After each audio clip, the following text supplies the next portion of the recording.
Hi everyone, welcome back to the planet. Today I want to talk with you about one of the most important elements in your reporting, and that is people. When I talk about human sources in the assignments, what that means is people. And talking to people is going to be basically the most important thing you can do for your reporting. Talking to people does a number of things. First of all, people are full of information.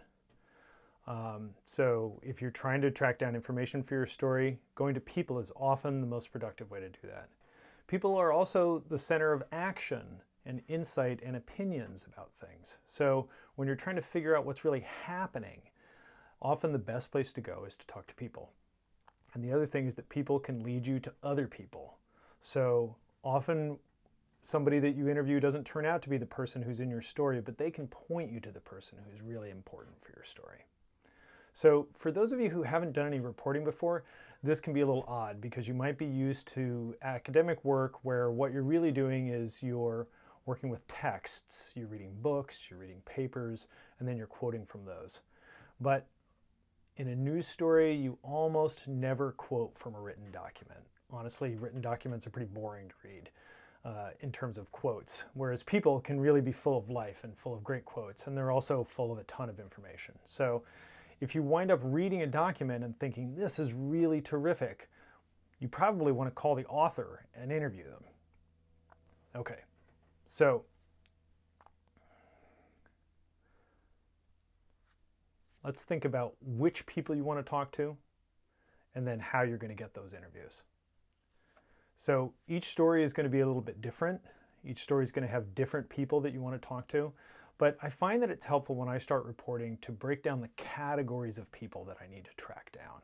I might not have particular names yet, but I can start to get an idea of what kinds of people are going to be essential to my story. That depends on the story. So for example, if I'm doing a story about a bill that's being proposed in the state legislature, well, let's think. I'm going to want to talk to people who are lawmakers, who are supporting the bill. I'm going to want to talk to lawmakers who are opposed to it. I'm going to want to talk to interest groups that are involved in either supporting or opposing it. I am going to want to talk to citizens who might be affected by the bill and other kinds of people who might feel some kind of impact. I also might want to talk to an outside political observer, maybe somebody at a university or a political think tank who can comment on what's happening. So if I'm writing a story about scientific research, it's going to be at different categories of people. So obviously I'm going to talk to the people who are doing the scientific research. I would want to talk to other scientists who know something about the field but aren't directly involved in the research, so they can be perhaps a little bit more objective. I might want to talk to people who would be affected by the research that's happening. Either they would benefit from it or they might be hurt by it. So it really depends on the kind of story that you're doing. There are a number of common categories of stories. I'm sorry, not of stories, common categories of people that you're going to interview. And so I just want to break down some of those to get you started thinking about your own story. And those include activists. And activists don't just mean environmental activists. You might have activists who are opposing an environmental regulation. It will include citizens. It can include scientists, politicians, bureaucrats or government officials, so people who aren't elected but are working in government agencies, outside experts. Those are often people at universities, but not always. Sometimes you'll have people who are at independent think tanks or people who are in industry who are experts in the field, people in business, people in the legal world. Think about police or judges or the courts, or attorneys who are either suing or defending people who are being sued. The way to think about these people is that they are all stakeholders. They all have a stake in a story. Depending on which story you're doing, you're going to have different stakeholders. But you want to be sure as you think about what sources you need for your story that it's going to be thorough and fair, and that it is going to give readers a complete picture of what's happening. Okay, so I want you to take a minute and try to break down the categories that you are likely to have for your story, the categories of human sources. Take a minute to do that. I'm going to go get a cup of tea while you work on it. I'll be right back.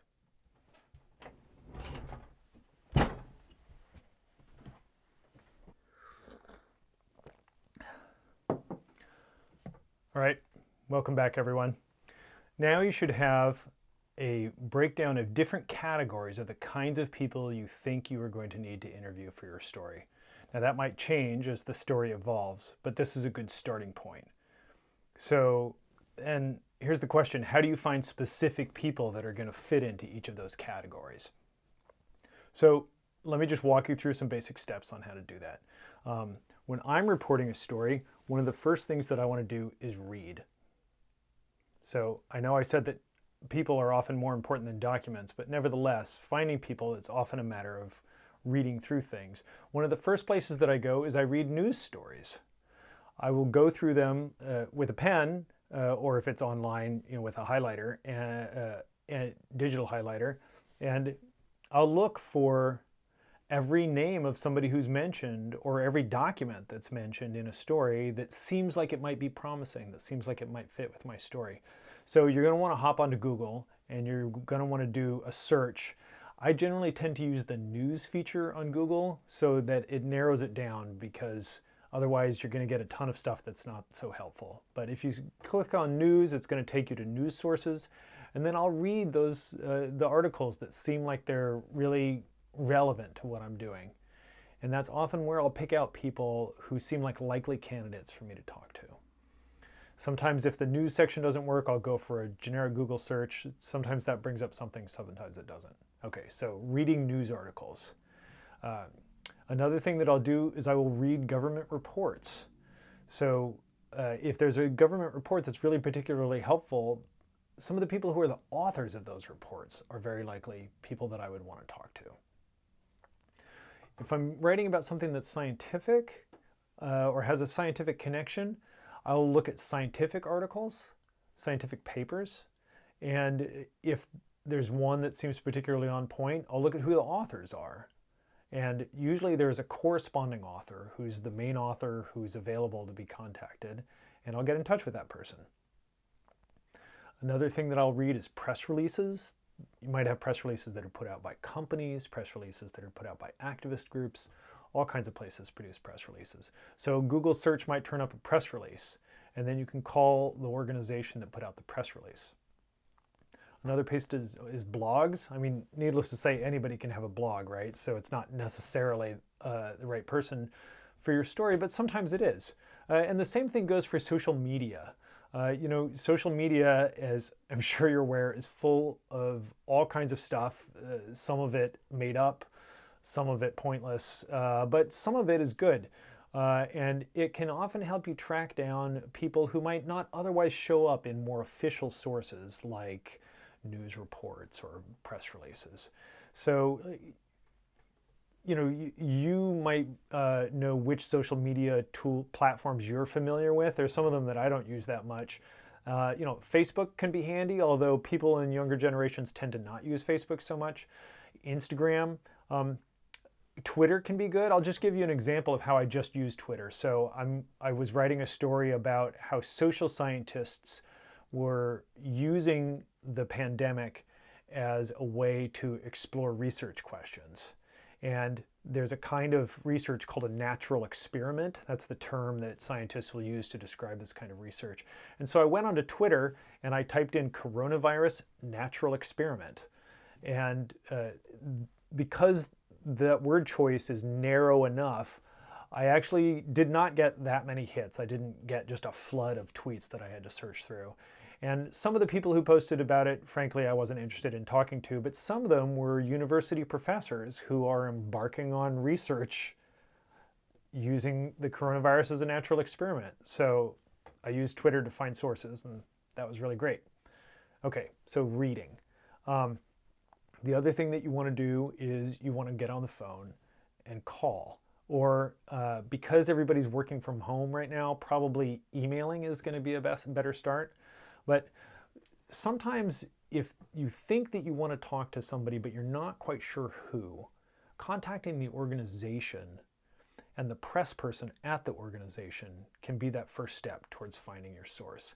So, for example, the University of Washington and a number of other universities will have a media office. And if you Google media office, University of Washington, you'll find it. And the same is true for most other universities. If you contact those people, their job is partly to know who all the experts are in the university and what research they're doing. So let's say, for example, that you are doing a story about efforts to develop a vaccine for the coronavirus. Well, I wonder if there's work going on at the University of Washington. So the way to find that out would be to go to the press office website, find the contacts there, and then email them and say, hi, I'm a reporter for The Planet, and I'm trying to find out if there are any scientists there who are working on developing a vaccine. And those people will probably, well, will almost certainly get back to you, and if they have any candidates, they'll let you know. Businesses, often a little bit less forthcoming, but nevertheless, if you're writing about something that's related to a business, you should definitely get in touch with them, and the simplest way to do that is through their press office. If it's a smaller company that doesn't have a press office, you can call the company or email an information site and say, I'm looking for somebody who handles media calls. And that will be the way to break through that. Okay, so calling. And then finally, talking to people. So talking to one person can lead you to talking to other people. One of the main questions that I ask when I'm talking to somebody is, who else should I talk to? And quite often that leads me to terrific other sources. So those are three main ways that you're going to want to go about finding sources. You're going to want to read, you're going to want to call or email, and then you're going to want to talk. Okay, so I want to go into a little bit more detail about how you're going to find someone and how you're going to contact them. So let's take a closer look at that now. Come on with me. Once you've figured out who you want to talk to, now you have to get in touch with them and arrange an interview. I want to show you a few tips on how to get in touch with people. For starters, the question is, how do you get their contact information?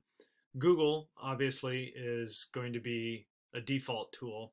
You can often type in a person's name and something like the place where they work or some kind of key that will help you narrow down from all the people with that same name down to the person you're looking for.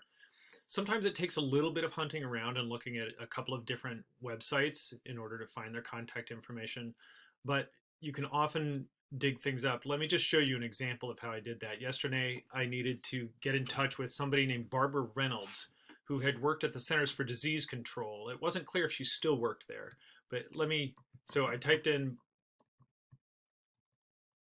Barbara Reynolds, CDC. The first page that I looked at was right here. And that's a summary of Barbara. It lists her as the director of the Division of Public Affairs and then describes her a bit, but it doesn't have her contact information. And somebody had also told me that they thought she had left the CDC. So I went down to the next one, which is a LinkedIn page. LinkedIn pages are often helpful to find out where somebody is working now, as long as they keep it updated. So here's Barbara, same person. She was at the CDC. Now, when I look down here, it lists the CDC as she's the former Crisis and Risk Communication Senior Advisor, and she left in 2018. Okay, so she's probably not at the CDC anymore. She's an adjunct professor at Tulane. So I go up here and look, contact info. So let's click on that. And here's her profile, and sure enough, there's an email address. So I tried to contact her through that email address, and fortunately it was good. So she responded, and I have an interview with her later today. So Google is handy, but it might take a little bit of poking around and visiting a few websites. If you're trying to find somebody like a press person through an organization, I want to take you to a demonstration of that. So here's the website for Bellingham Public Schools. Often an organization will have a link on their website that's marked as contact or news or media. Those are three of the keywords that I find are the most helpful for getting me to who the press person is. So I'm going to go right over here. You can see right here they have contact. Now we can go down to the bottom, there's news. So there might be somebody listed with the news section. We can check this. Let's see it. Let's see. Okay, so here's something that says news. Often the contact person and the phone number will be at the very bottom of the press release. Scrolling down. Nope. So they don't have the person listed there, which is unhelpful. But we're going to click on that contact. Here's another link to contact. So here's some generic phone numbers. I'm going to go down a little further. Now look, media relations, and then it says who reporters can contact, Dana Smith. So it might take, again, a little bit of poking around, but I recommend checking either contact or media or news on a website to find a person who handles press calls. And then if you're trying to find somebody who's not with an official institution, there's a couple of ways to do it. One is to search on social media like Facebook or Instagram or Twitter. You can send people personal messages, and often that will get a response. There's actually an old-fashioned tool, which is a phone book. You might not have ever opened one of those, but this is a virtual version of the phone book. And you'd be surprised at how much you can find out about somebody. So the one that I use is called Anywho.com. You can see right there. And there's white pages for people and then yellow pages for businesses. So, right, here's the businesses, here's the people. So just as a test, we're gonna look up me and see what we can find out about me. So Warren, Cornwall, very helpful to be able to give a city, but sometimes you just have to resort to a state. Yep, Bellingham, Washington. Okay, let's see what we can find out about me. Well, that's not bad. So we've got my address. We don't have my phone number, but nevertheless, that's a good start. Sometimes you're going to have a phone number that's going to turn up as well. So those are just a couple of tips on how to track down contact information for people. Once you've got that contact information, you might have to make a phone call to people, but these days, people's cell phones are often not listed, and you're going to have to resort to an email instead. So let's take a look at an email. So what do you say in your email? Well, here's a form letter that I have, and I'm going to put it up on modules on this this week's section. And this is just a form email that you can use. Dear so-and-so, I'm a journalist writing for the Planet and Environmental Magazine at Western Washington University. I think it's important to let people know that you're a journalist and not just say, I'm a student doing an assignment. I think people are more likely to take you seriously if you really tell them that you're a journalist writing for a magazine, which is what you are. Then you would say, our next issue is about blank. As someone who has, done research in this field or is involved in it in some way, I'd like to talk with you about your work. Is there a time in the next 3 days when you're available to talk on the phone? Please let me know if you have any questions. I hope we can find a time to talk soon. The best times for me are from XX to XX on Tuesday and blank to Wednesday, right? So you're just trying to give them a sense of when you're available. Please let me know, whoops, typo.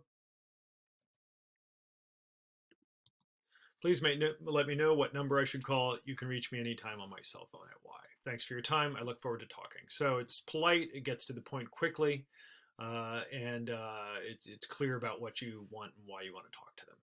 So feel free to copy this or to come up with your own version of it. But this is a good way to break the ice and make those contacts. All right, back to the rest of the video. All right, you should be ready to start tracking down people and arranging for interviews. I can't stress how important it is that you start contacting people and start doing interviews. I know this might be stressful, but it's really important to remember that people are almost always interested in talking. They like telling stories and they like answering people's questions.